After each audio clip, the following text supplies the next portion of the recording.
Assalamualaikum warahmatullahi wabarakatuh. Selamat pagi saudara sekalian. Untuk mata kuliah terkait promosi kesehatan dan pendidikan kesehatan pada hari ini, Pak Alfian mengucapkan minal aidin wal faizin, mohon maaf lahir dan batin. Semoga semua dalam keadaan sehat semua, dalam keadaan yang lebih baik, dan semoga pandemi COVID-19 segera berlalu dan kita bisa bertemu dalam perkuliahan yang lebih dalam keadaan yang lebih baik lagi. Baik, untuk hari ini kita akan mempelajari tentang bagaimana sih menyusun instrumen evaluasi terkait instrumen pengetahuan sikap, perilaku, dan cara pengukurannya. Nah, ini nanti kenapa kita perlu membuat ini akan sedikit melompat di semester Anda yang lebih depan, yaitu saat Anda membuat penelitian. Karena apa?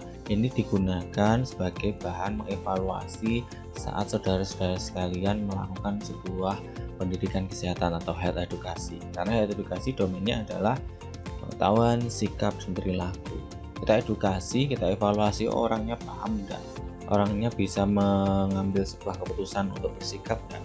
Kemudian orangnya setelah kita berikan edukasi, dia dapat melakukan apa yang kita ajarkan atau tidak. Sehingga kita butuh sebuah instrumen, butuh sebuah alat evaluasi buat mengukurnya. Baik, ayo kita let's check this out.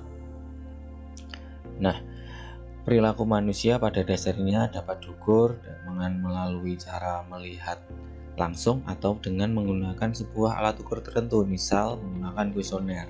Kita bisa melihatnya dari segi bagaimana dia bersikap. Nah, kemudian perilaku sendiri ada domainnya kognitif, afektif, dan psikomotor. Nah, tiga komponen ini yang mendasari untuk pengukurannya. Nah, kemudian dari domain-domain tersebut perilaku dipecah lagi. Kognitif ada mengetahui, memahami, aplikasi, dan menganalisis, sintesis dan evaluasi. Sedangkan afektif dan sampai dengan psikomotor yaitu sampai dengan adopsi. Nah, hal tersebut yang perlu kita pahami. Dan pengetahuan adalah hasil tahu dari semua yang sudah dipahami atau diketahui. Nah, dari pengetahuan ini kita akhirnya menjadi sebuah tahu. Nah, kemudian faktor-faktor yang mempengaruhi pengetahuan ada internal, eksternal, dan pendekatan ini secara konsep saja. Nah, ini misalnya kita membuat alat ukur, ini dasar yang bisa kita kembangkan. Nah, dari proses berpikir. Nah, 6 tingkatan domain pengetahuan. Ada tahu, memahami, mengaplikasikan.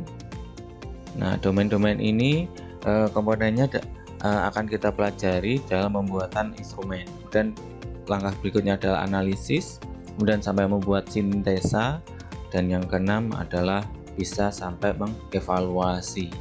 Sehingga kalau setelah dapat edukasi, kita dapat evaluasi, berarti sudah tahap terakhir. Dan kalau sikap, ada menerima, merespon, menghargai, dan bertanggung jawab. Nah, ini adalah domain-domainnya. Kemudian dari sikap ini kita bisa kembangkan dari domain ini jadi sebuah pertanyaan-pertanyaan nanti ke depannya. Nah, kemudian tindakan, suatu sikap yang belum otomatis terwujud dalam suatu tindakan atau sebuah perilaku yang dapat kita observasi. Nah, praktik mempunyai beberapa tingkatan. Persepsi, dia tahu dalam pikirannya. Kemudian respon terpimpin, jadi melakukan tindakan secara terurut. Dan mekanisme, apabila seorang telah melakukan sesuatu dengan benar secara otomatis. Adopsi adalah suatu praktik atau tindakan yang sudah berkembang dengan baik, artinya tindakan itu sudah dimodifikasi dari awalnya cuma meniru, dia dapat memodifikasi sesuai dengan kebutuhannya, itu arahnya sudah sampai adopsi.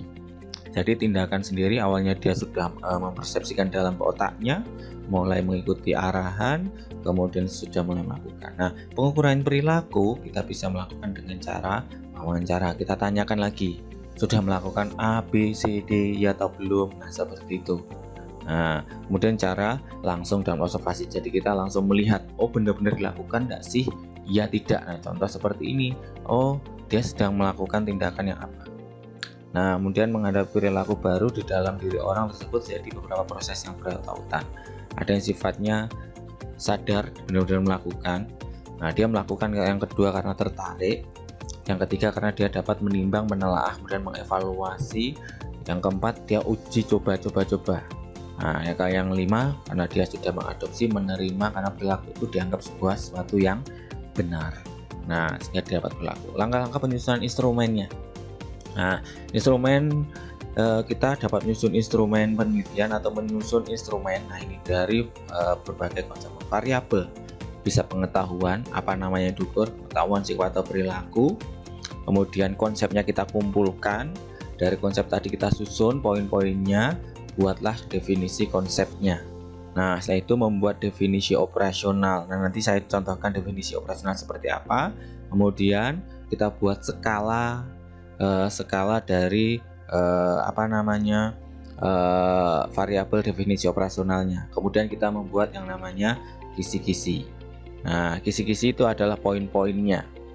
Oke, poin-poin dari kisi-kisi nanti kita akan kembangkan. Kemudian kita tuliskan, mengembangkan kisi-kisi menjadi sebuah pertanyaan-pertanyaan. Kemudian ini adalah poin sebelum penelitian nanti atau sebelum membuat alat ukurnya menjadi valid dan reliable. Artinya valid itu benar isinya yang diukur.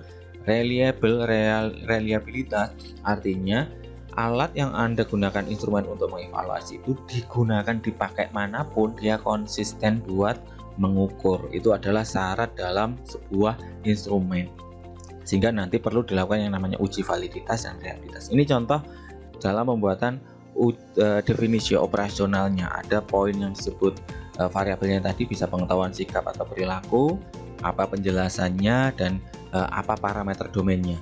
Nah, dan bagaimana cara mengukurnya. Nah, ini kita bisa cari mana? Kalau Anda browsing, googling, banyak sekali. Tinggal Anda mau mengukur apa, temukan indikatornya atau domainnya. Kemudian dari masing-masing variabel indikator ini kita buat kisi-kisi. Nah, kisi-kisinya setelah berikut ini. Kisi-kisinya. Oke, ini kisi-kisinya. Nah, ini contoh tadi dari sebuah instrumen kita buat menjadi beberapa indikator. Dari indikator kita buat menjadi beberapa soal, kita kembangkan sesuai dengan kemampuan kita. Pertanyaannya apa aja boleh, tetapi bisa mewakili dari masing-masing domain.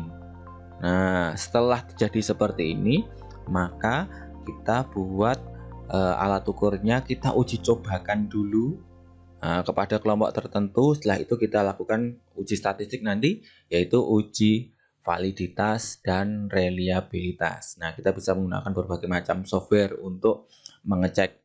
Nah, itu sedikit bagaimana cara mengembangkan alat ukur, mulai dari menentukan apa yang mau kita ukur, dari pengetahuan sikap dan perilaku, kemudian kita tentukan indikatornya, dari indikator kita buat pengukurannya. Nah, dari indikatornya kemudian kita susun kisi-kisi sampai dengan membuat butir soalnya. Setelah jadi, kita uji cobakan.